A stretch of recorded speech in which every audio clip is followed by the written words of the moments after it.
Hello YouTube, welcome back to my channel. Today's video is going to be short and sweet, and I'm going to be talking about what is a health and wellness coach and what do they do. But first, I want to start off by saying thank you to everyone who watched and tuned into my first video on the channel, talking about my lifting story, how I got into coaching, and what my plans going forward for the channel are. Whether you left a comment, sent me a message, I just wanted to let you know that it means a lot to me, and I really appreciate all the support, and I'm looking forward to growing the channel and hopefully giving back to you, because that really is the purpose of this channel. I want to give back to the people who are giving their time to me to listen to what I have to say and consider it for themselves. So I want to give you guys tools to apply to yourself, and if you're a coach, maybe apply them to your clients as well. So today I'm going to be talking about what does a health and wellness coach actually do. So I'm going to give you a couple different formal definitions, and then I'm going to get into some practical examples so you can kind of get a better idea of how this might apply to your own individual context. So for the most part, I'm going to be referencing a white paper that was released in the beginning of 2022, which is essentially a report that offers some education on a given topic, in this case, health and wellness coaching and the current state of the industry. So just to give some credit where credit is due, this paper is from the Global Wellness Institute, the Wellness Coaching Initiative, and it is called Towards Advancing Health and Wellness Coaching: Where We Are and What Needs to Happen, February 8th, 2022. So in this report, they reference some prior research, and I want to start out with a quote talking about where does health and wellness coaching come from. So I'm going to read this directly from the paper. Health and wellness coaching draws from psychological theories concerned with motivation and behavior change in order to devise coaching interventions that are tailored to the individual client. So it's essentially a culmination of lots of different motivational and psychological theories. So I've actually illustrated some of these topics out onto a whiteboard to hint at some of the potential topics that I'm going to be covering on the channel in the future. So I'm going to grab the whiteboard. Okay, as you can see, it's a pretty massive whiteboard, but I'm just going to go through each point one by one. I'm not going to spend a lot of time on each one. I'm basically just going to give you an overview of what are some of the different theories that health and wellness coaching is based on. So we have neuroscience, motivational interviewing, which was actually the first class that I ever took in my health and wellness coaching education. Essentially talks about different skills that you can use, techniques to kind of draw answers out of the clients that you're working with. Again, coming back to this idea that the clients that you're working with, or the patients, whatever the context is, are experts in their own life. And your goal as a coach is not necessarily to tell them this is what you need to do. It's to help them go on a journey of self-discovery and essentially figure out what are all the different options that I could take and which is the best to take at this time. Then we have self-determination theory, which is another one that I'm going to cover pretty soon. It's essentially a theory of motivation that is based on three central tenets: autonomy, competence, and relatedness. And I'll get into what those mean in that video. The trans-theoretical model of change, which is essentially a 6-step model talking about the different phases of change. So pre-contemplation, contemplation, preparation, action, maintenance, relapse, and then there's in the middle of this cycle what we call an upward spiral, and I'll talk about that in that video as well. I have to give you some teasers so you have something to look forward to.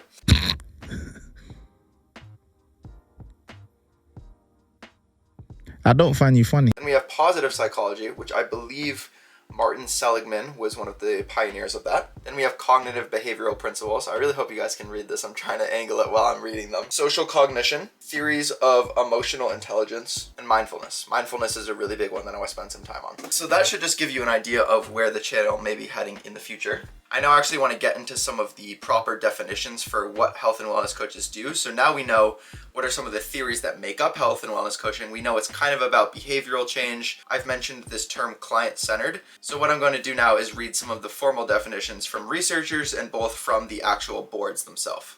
So bear with me for a second on some of the historical context here.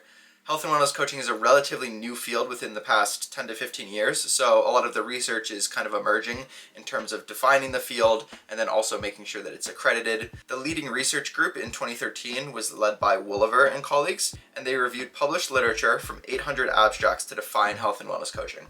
They concluded that, and here comes the formal definition: health and wellness coaching is a patient-centered process, or client-centered process, that is based on behavior change theory. The coaching process entails goal setting determined by the patient, or client, encourages self-discovery in addition to content education, and incorporates mechanisms for developing accountability and health behaviors. Okay, so we can kind of see how this might apply to lifting and bodybuilding, working out in general, and exercising. Additionally, coaching occurs in the context of a consistent, ongoing relationship with a human coach who is trained in specific behavior change, communication, and motivational skills. And I think that's a really important part, right? Because there are a lot of coaches out there who are online coaches, and essentially they'll just give you some nutrition targets, some macro targets. They'll give you a very cookie cutter training program. You'll check in with them once a week over email or text, and that's it. It's essentially like, hey, you're going to give me some numbers, aka you're going to give me some money, and I'm going to give you some numbers, and that's going to be about the extent of our relationship. And to me, coaching is really about building a relationship with the people that I work with, and that's really important to me. And that's kind of the backbone of my coaching. Before I even got into coaching other people, I was learning about how do you treat the person first, instead of viewing them as conditions or numbers or just a problem to solve, instead of being there as an active listener and helping that person work through their challenges and really work together collaboratively to find a way forward. For credentialing. So one thing that they bring up in the paper that I think is really important to say is that health and wellness coaching as a profession does not have a global standard for credentialing or regulation. However, they say, and I quote, "In the US, the National Board of Health and Wellness Coaching, NBHWC, which is where I have my accreditation from, was established in 2012 and is the nationally recognized body for credentialing over 6,500 coaches. NBHWC established the first national standard for health and wellness coaching in 2015.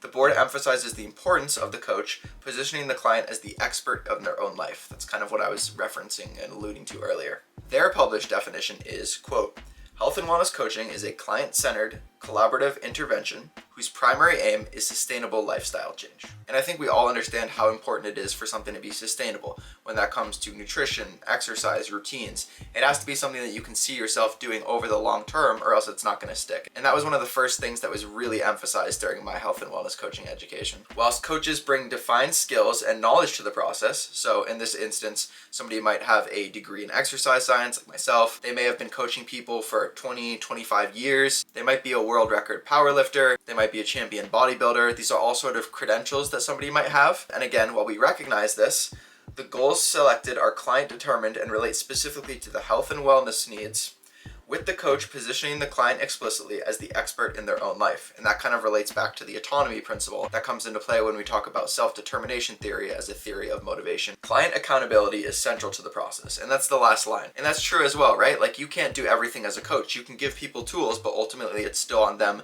to act, you know? And if you're somebody who's self-coached, I think what you can take away from this is that you can have all the education, you can have all the tools, but unless you're actually putting a plan into place to take some action and determining, okay, what is the first step that I need to take?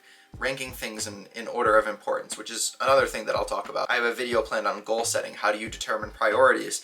How do you determine what is the first steps that I'm going to make? And how do you set yourself up for success so that you can actually tick off those boxes, accomplish those kind of small stepping stones in order to get to that larger goal. Experiential learning is truly one of the most important parts of the process. So you have to get in there, you have to try things out, and you have to be willing to grow and learn and adapt from them. Failure is going to happen, but that's okay. That's part of the process. We just want to make sure that we're actually engaging with the process and that we're being honest about where we're at and the effort that we're putting in. And certain things can be a priority or not be a priority. We just need to be honest with ourselves. And that's something that I've really taken on board with myself, and it's something that I say to clients as well. I don't say anymore that I don't have time for a certain thing. I just say that it's not a priority. And I'm not going to sit here and say, oh, we all have the same 24 hours in the day, because I think that's a stupid saying, to be honest. But we do have time, and we choose how we allocate that time, and we choose how we allocate that time based on priority, whether we realize it or not. So I think it's more empowering to say, I'm choosing to prioritize this over that, as opposed to saying I don't have the time, because it kind of puts the onus outside of you and looks more at external factors than internal factors. It's another video I'm going to make, internal versus external locus of control. As you can tell, I have a lot of ideas for the channel. So one thing that I want to touch on briefly is that health and wellness coaching is really in contrast to a more prescriptive model. One of the first examples that we were given when we first started learning about health and wellness coaching was, okay, you have somebody who goes to their doctor, maybe they are overweight or they struggle with a smoking or alcohol addiction.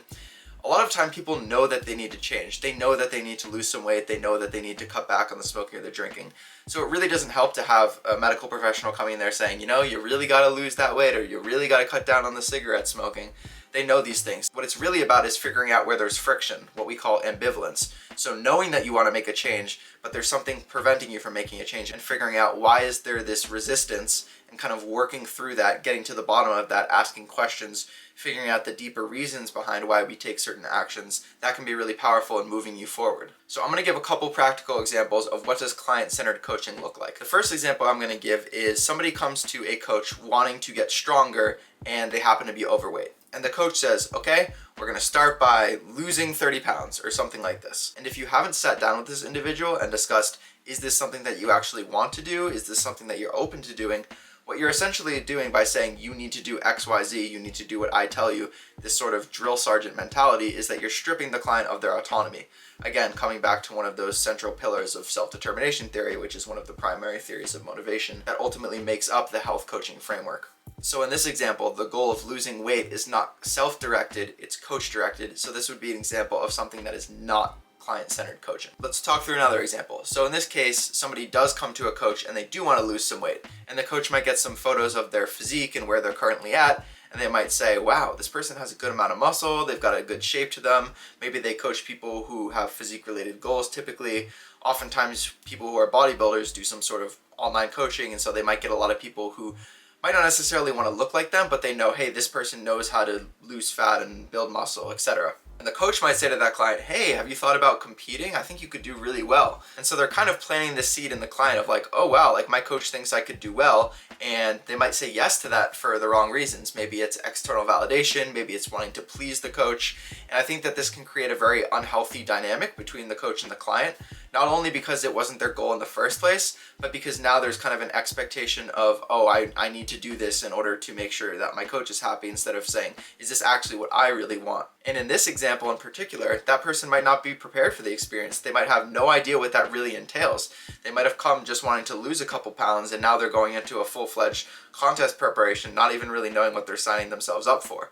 And you'd think this isn't that common, but I actually listened to a recent Iron Culture episode, which is a fantastic podcast hosted by Eric Elms and Omar Isuf. And they had on Lauren Conlon, who is an IFBB bikini pro. I believe she's natural as well. And she talked about, yeah, sometimes people sign up for these things not really knowing what they're getting themselves into, especially in the bikini division when the barrier to entry is a little bit lower. You might get somebody who's kind of just gen pop, but they have a bodybuilding coach at the local gym say, hey, come join my team, you should compete. And before they know it, they're wrapped up in this world that they have no idea about, and potentially there could be some harm that comes to them. So I think it's just important to always make sure, whether you are a coach or you're self-coached, your goals are actually your goals, and it's actually what you want to be doing, and not just because you think you should be doing it or seeking to get a certain goal for the wrong reason, something that's maybe not internal and is more external. And I think more broadly, a coach saying this is the way that we have to do things is a little bit problematic, because again, it robs the client of their autonomy. Instead, what would be a more client-centered approach would be saying, hey, we have option A, option B, and option C. From my perspective, the way that I see it.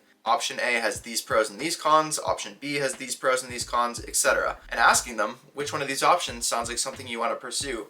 And do you have any options that I didn't discuss that you want to bring to me? So again, it's putting them in the driver's seat, you're guiding them and you're still providing your expertise, but you're not the one who has the final say, because ultimately you recognize that they're the expert in their own lives and they should have autonomy over the process. And ultimately, when you give somebody autonomy, you have them buy into that process more, and you're going to get a better outcome, almost guaranteed. So I think that about wraps up this intro video to what is health and wellness coaching. If you have any comments or questions about anything that I talked about here, I would love to have a conversation in the comment section below. If this sparked any ideas for you and you want me to cover a topic further in a future video, please let me know and I'd be happy to do that. The next few videos will most likely be getting into some of those motivational theories that I talked about earlier in the video in terms of what makes up the health coaching framework.